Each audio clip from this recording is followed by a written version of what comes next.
I've completely changed my life in the last 30 days by doing three things, but all those three things aren't necessarily what changed me. It's the technique that I use to accomplish those three things. Now, this includes losing weight, getting closer with God, and quitting lust. Now, all three things had a negative impact on my life over the last 2 years. And over the last 30 days, I've overcame them, And it's really easy.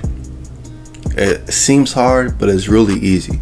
But I'm going to go ahead and give you all the techniques that I used and how you can apply these to any problem, any situation, any addiction in your life that you can overcome and then become the best version of yourself in just 30 days.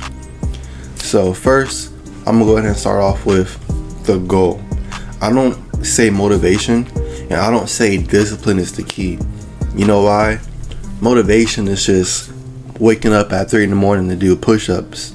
Or someone could say stay disciplined, but what are you staying disciplined for?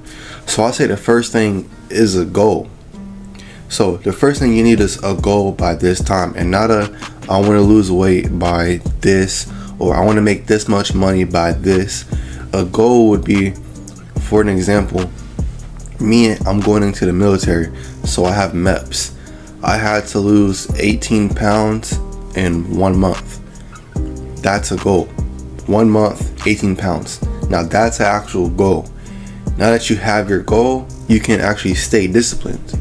Because a lot of people like to stay disciplined without the goal. So it's like, all right, well, what am I losing weight for? You know what I'm saying? What am I doing this for? You know what I'm saying? What am I making life of my harder stuff for? You know what I'm saying? So you have to actually have a goal, a reason to stay disciplined, because you could be a very disciplined person. You could be very good at staying disciplined, but if you don't have a reason to stay disciplined, then it doesn't matter, So you need your goal, which will give you a reason to stay disciplined. Alright, now the second technique I used is going to have to be accept losses. Accept them early. Like literally right now, go on your phone or go on a piece of paper or something and write down that you will lose. You will. It's inevitable.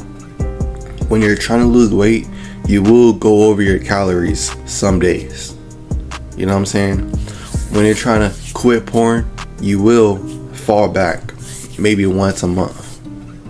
When you're it doesn't matter what you're trying to do. If you're trying to quit anything that had a grip on you for a long time, you're going to fail. But the goal is to bounce back stronger. Not the same, because if you just come back the same, it's going to be just a never-ending cycle. But the goal is every time you fail to come back even stronger than you came back last time. And to eventually, you're too strong to be subdued by whatever issue it is that you're trying to overcome. So that's going to be the second one, is just accept losses. Accept them early. Because when you fail once or twice, and then you start telling yourself, oh, I'm not good enough, I'm never going to overcome this, I'm never going to lose the weight, I'm never going to reach this goal, every time I try, I end up failing. It's okay to go over one day. It's okay to wake up one day and be 2-3 pounds heavier, because most of the time it's water weight. If you had a porn addiction where you used to watch porn every day and then you quit, but you did good for 2 weeks, and then the lust finally caught up to you after 2 weeks and you watched it again, that's, what I'm saying, that's better than you doing it every day. The goal is to just bounce back stronger each and every time and go even longer without failing. You know what I'm saying? So that was the second technique, is accept failures early. The third technique is going to be just be willing to learn yourself. And what I mean by learn yourself, learn how your mind works, learn what your thought process is. For example, let's say, once again, you're trying to lose weight and you know that you eat stuff you shouldn't be eating. Write down what goes through your mind as soon as you basically fail. Like, if you hit your calorie limit for the day and then all of a sudden there's some type of sugar really speaking to you and you start thinking in your head, well, it's only this much calories, or you know what, technically it's a new day because it's 1 in the morning, or you know what, I'm saying, whatever went through your head, write it down.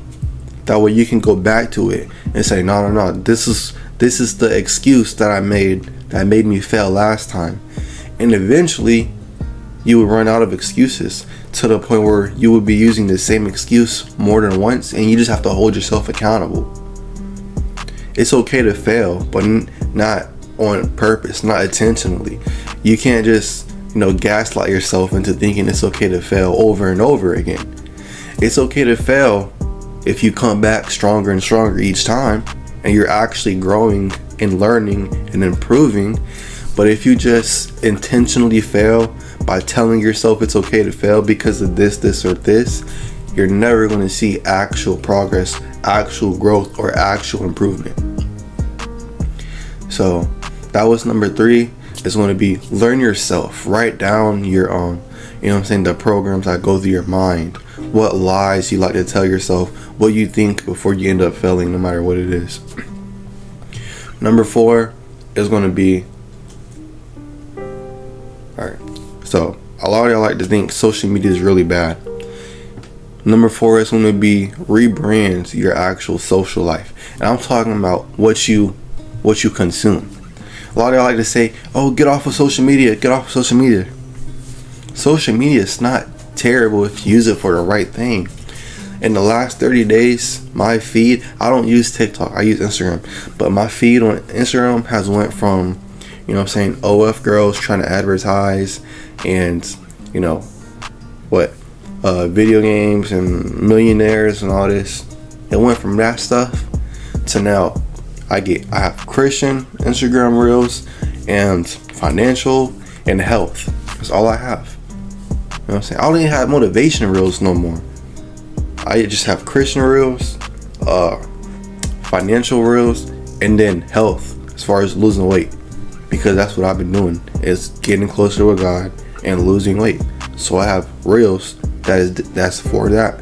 So every time I watch social media, it's something that's going to give me an idea, or I can write down, or some type of meal idea, so I could try to eat something good that's still low calorie, or something that's going to help me grow stronger in my faith. You know what I'm saying? Rebrand what you consume from social media. Now, number 5 is the most important one, because you could be disciplined, you could come back stronger than ever, but number 5 will determine how fast you can get this done. If you're trying to get something done real fast, you're going to need substitutions, because you can't just cold turkey everything. You're going to need substitutions. For example, me, I overcame my food addiction and my porn addiction by playing video games. And you might say, well, video games are bad for you. Technically, they're not if you don't play them 12 hours a day. But me, like if I got horny and or if I got really hungry but I'd already went over my calories, I would just take some melatonin and then play video games until I got tired and then go to sleep. I wouldn't fall asleep playing video games, but I would take some melatonin, play the video game for about 2 hours. I would start getting sleepy, and then I would turn it back to the regular TV, watch some YouTube until I fell asleep. Same with food and drinks. For example, the easiest way to overgo your calorie deficit or even your calorie maintenance is by drinking your calories. So if you find a way to not drink your calories, so this is by drinking Coke Zero, Pepsi Zero, Diet whatever, Gatorade Zero, Powerade Zero, any drinks with no sugar in it. This is going to be stuff that are good substitutions. You might say, oh well, diet drinks and stuff with no sugar is bad for you. And like literally, bro, scientists did the research. When it comes to stuff like Coke Zero and Gatorade, the water in those drinks will kill you before the aspartame or Red 40 or whatever chemicals that you like to claim give you cancer. You have to drink, like, for example, I think the Diet Coke, you had to drink 42 cans of Diet Coke every day for like 60 years. before it made any sort of effect. Not killed you, not made you sick, but just any sort of negative effect on your body. The scientists literally said the water in the Coke Zero will kill you from water toxicity for drinking so much water before the actual chemicals in the drinks would. So stop listening to those fake health gurus that tell you you can't drink stuff with less sugar.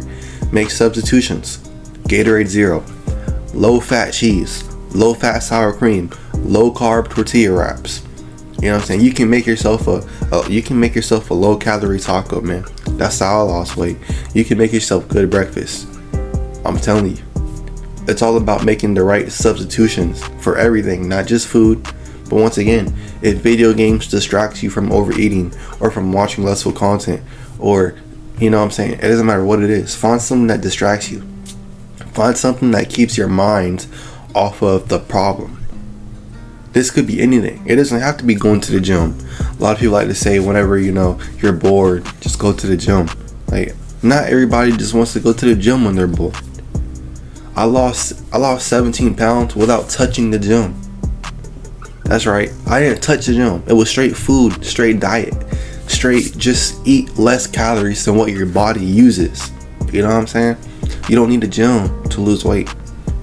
Now, I started going again today to train my cardio up because I'm going into the military, so there's a cardio test you have to pass.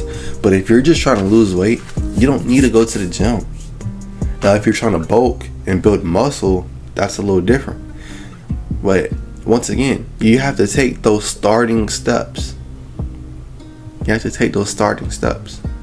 Actually, that was supposed to be the first one, but since I already said 5, that's going to be the 6th one. Take the starting steps. Even with the discipline, right? The starting step is to figure out what the goal is going to be, and then actually take the first step to work towards that. So if your goal is to lose weight, then you're going to take the first step of figuring out what your calorie maintenance is. That way you eat less than that, and what workout plan will work best for you and your schedule. If you're trying to make more money, your first step is going to be how much money do you already make and how much expenses do you have. That way you know your these goals, and you can set goals and write down schedules and all this. If you're trying to build a business, then your first step is going to be, all right, who's the target audience? What equipment do you need? All those are going to be the first steps. You take the first step. You know what I'm saying? That's the most important part when it comes to self-improvement, anything. So it's taking the first step. So everything I just said, that goes after taking the first steps. If you don't, you can do everything I said, but if you don't take the first step to change yourself, you're only holding yourself back. That's really the truth to it. I was only holding myself back every time I lost 15 pounds and then gained it right back. You know what I'm saying? When I would go to the doctor and they said you're on the verge of pre-diabetes, so I lost 18 pounds in 1 month and I gained it right back. I was only holding myself back, you know what I'm saying? But now that I actually have a goal to work towards, I took the first steps, and now I'm staying disciplined. It's like I'm pretty confident I'm gonna achieve my goal. I'm only 172 right now. I was 188 when I started. I lost 18 pounds, but I get, water weight and carbs, and the last 2 days I've been eating a little more. So I'm 172. So that's why I say 17. But technically, I lost 18 pounds in a month. I quit my addiction in the last month. If you don't know what it is, you weren't paying attention to the video. I already told you what it is. I've grown closer to God in the last month. You know what I'm saying? It's going to be influence yourself positively. Make substitutions that will help you go towards your goals, that will distract you from failing your goals. Just know it's okay to fail, but learn and come back stronger when you do. Learn how your brain and body likes to work. Learn its process and its schedule. Your body has a schedule, and your mind has a schedule, and your spirit has a schedule. They all three have different schedules. Write it down. What time does your body get tired? What time does your mind get tired? What time does your soul, your spirit get tired? What time do they all wake up? What likes to go through your mind? Or what feelings go through your body when this is finna happen? When you're getting hungry, or when you're getting tired, or when you're getting horny, or when, you know what I'm saying? Write down what goes through your mind, your body, or your spirit / soul. You know what I'm saying? And then when you actually know what's going through them, you can overcome them by realizing you see a pattern. That's why I say write it down, or at least write it in your phone or something. Because every time, once it happens again, you can go back and be like, oh, this is what was happening last time. I know I can overcome it. Look, I know I've really just been talking for the last probably 15-20 minutes. But look, I changed my life in the last 30 days. I feel extremely better physically, mentally, spiritually, religiously. I mean, that's really all you need to be. You know what I'm saying? The money will come with it. The social life will come with it. Will come with the confidence. Will come with the courage. Will come with the results. Will come, you know what I'm saying? But if you can change yourself to make yourself more comfortable in general, then it will be easier to socialize. It will be easier to seek opportunity, to network. You know what I'm saying? And that's what grows your, you know what I'm saying, your opportunity to make more financial income, or more financial gain, or to meet more high status people. You know, that's going to be the main thing, is working on yourself first. You can't expect other people to come in your life to motivate you to save yourself. A lot of y'all like to say, oh, well, if I had a girlfriend that could motivate me, or if I had a friend that could motivate me. Like, there's no such thing. You have to fix yourself first, and then people will come with you either after or during the process. Some people, if they see you working hard enough, they'll try to join you during the process to push you even further. Now, some people are going to try to join you during the process to hold you down. Or some people who already knew you before you started the process are going to try to hold you down. And you're going to have to cut them off. And this is everything. I mean, this is from friends that if you're trying to lose weight and your friend wants to go out to eat every day, you're going to have to find some way to stop hanging out with them. If you're trying to quit, lusting over women, but your friend's always talking about it too, man, you're going to have to try to cut them off, or try to at least stop hanging out with them whenever they go in 2 minutes. It's just examples like that. Or for example, if you're trying to lose weight and your mom's making a meal every Sunday that has like 3,000 calories per serving and no protein, but she says it's healthy because it has beans in it, and they're like, you know what, Mom, I love you, but I'm gonna have to skip this meal. You know what I'm saying? Stuff like that. You know what I'm saying? That's more of a funny joke because my mom would do that. I would be trying to lose weight and I'll end up eating like 4,000 calories in one plate. But stuff like that. Just basically, the whole point of this video is only you can make the change. You have to take the first steps, have a goal or a reason to stay disciplined, which is the goal. Realize you're going to fail and accept the failure, but just make sure you learn and come back stronger than ever. Come back stronger and stronger each time, because eventually you'll be too strong to be subdued by the same troubles that were holding you hostage. Once you do all of that, I mean, your life's already going to change for the better in the first week. Give it 30 days like I did. Give it 30 days. I failed multiple times in those 30 days, but I stayed consistent, I stayed disciplined, and I tried my best within those 30 days. And I've overcame my porn addiction. I've lost 17 pounds, and I've came closer to God than I've ever been. You know what I'm saying? I actually enjoy talking to God now. So it's like stuff like that. It don't matter if you're religious or not. It's just whatever your goals are, whatever you want to do, you gotta do it. No one else is going to do it for you. Remember, no matter what happens, as long as you're alive, life goes on.